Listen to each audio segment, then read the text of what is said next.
Bismillah, alhamdulillah, wassalatu wassalam ala rasulillah. Brothers and sisters, inshallah, before we get to our final talk this evening, if I could just have your attention, inshallah, I want to update you on a few of our projects, important projects at the Masjid, at the center here. We opened this center 15 years ago this month, on the 1st of January 2004. For those who remember, and there's not too many of us, it was a warehouse when we moved in.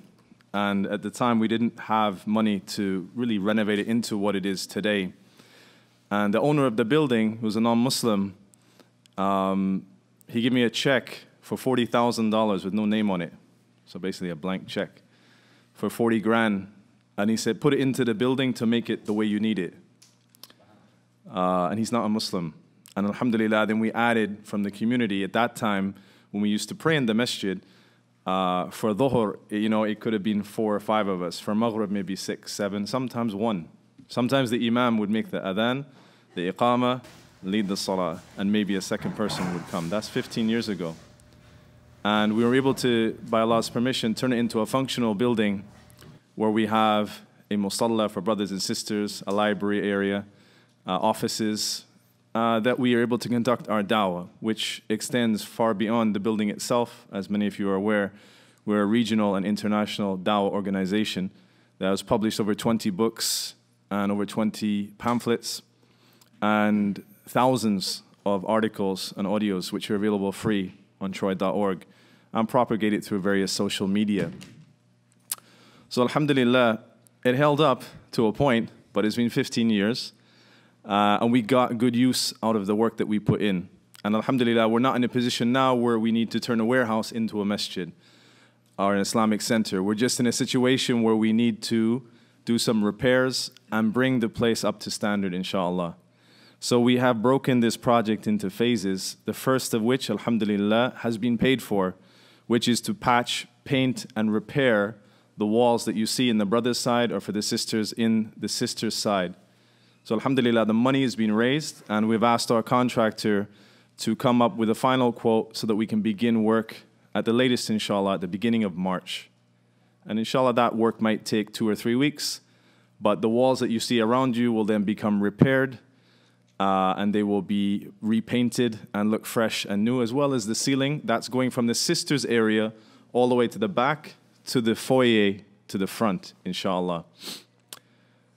So we have another phase now that we're working. We've broken it down into small chunks that we can manage so that we can accomplish a step at a time instead of looking at everything one time. And the second phase that we have is wood paneling.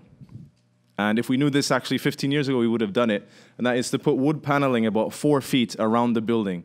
Canadian wood, strong wood, that will stop the wall from getting damaged in the high traffic areas or the frequent contact areas. As you can see around the walls, you see dents and holes as you go along. And for the sisters, they have a unique problem in that the abaya is black and the walls stain with the black of the fabric. So that will be 4 feet all the way around the building. So at this time, you might expect that I will fundraise, inshallah, for that. But I have good news for you. Our brother has sponsored this entire wood paneling itself, estimated at around $5,000. He has taken that upon himself, alhamdulillah. So more good news for you. So now we turn our attention to the third thing, which will be the carpet. And the carpet that's before you that you're sitting on, again, 15 years old, cost about $6,500 for the whole building, front to back. The labor cost was $0. There's a brother who's a carpenter who installed it by himself with a helper, free of charge. And the carpet has held up very well. As you can see, despite some bumps and issues, it has no holes. So it held up. But we estimate now, today, that sum will be more, closer to $10,000. This is a durable, high-traffic carpet that's designed to withstand traffic. It's not a plush carpet, but it is a durable carpet. So this is the third phase, and this is what we wanted to bring to you today, whether you're listening online or here in the masjid, that we can work together to chip away at this sum so that we can have the walls completed, the wood paneling installed, and the carpet installed, inshallah, ahead of Ramadan. This is our goal today, inshallah, that we can bind together and work to complete this task, inshallah. And with that, I'm going to pass the mic to Ustad Abu Mu'adh, and he's going to give us some words of advice and encouragement regarding building the masjid and the community together, inshallah. Alhamdulillah, salatu wassalamu ala rasulillah wa ala alihi wa sahbihi wa man walah. Building a mosque, contributing towards a masjid, then as we mentioned yesterday in the hadith regarding death, and when a person passes away, all of your deeds are cut off, but one of them that remains is the sadaqah jariyah. إذا مات العبد انقطع عنه عمله إلا من ثلاث. When a servant dies, all of his actions are cut off except from three. And one of those, sadaqah jariyah, the ongoing charity. Ongoing charity meaning once you give that charity to the mosque, for example, even after you die, that carpet, those walls, they will remain. That masjid will remain. That building will remain. What you've contributed towards, what you've given the charity towards, the renovation of a masjid, the building of a masjid, that will remain. Muslims will continue to come and use it. Your own children and their children will continue to come and use it. And it was funded, or originally you aided in that building, in that renovation, in that masjid, then the reward continues for you. That's the sadaqah jariyah. The reward, it will continue for you.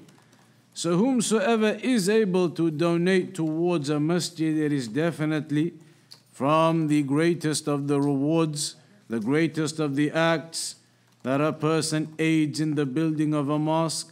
And we know many other narrations regarding the building of a masjid, or indeed the renovation or refurbishment of a masjid, the houses of Allah.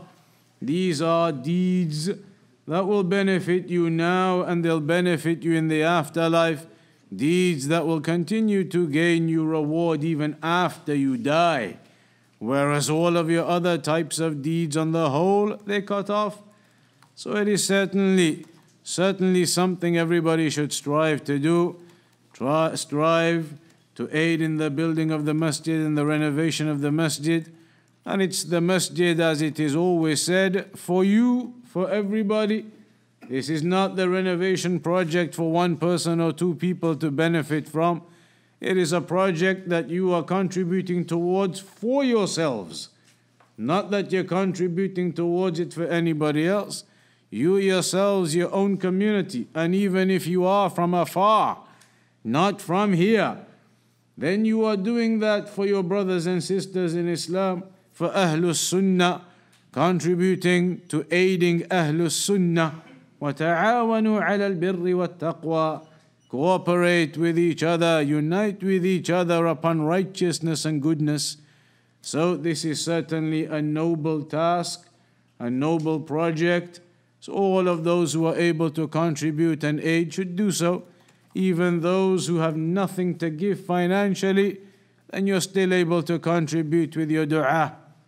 You are still able to contribute with your dua, perhaps with your skills, perhaps with other means and abilities that you have. If you have no financial means, it is not only contributing with financial means, there are other means too for those who are not able financially. Come and help with labor, come and help with other means of help. So everybody can do something, everybody can contribute in some way or another, even if it be that you make dua sincerely to Allah for the success of the masjid and the daʿwah and the spread of the daʿwah, the aid of Ahlus Sunnah. That is something all of us should strive for.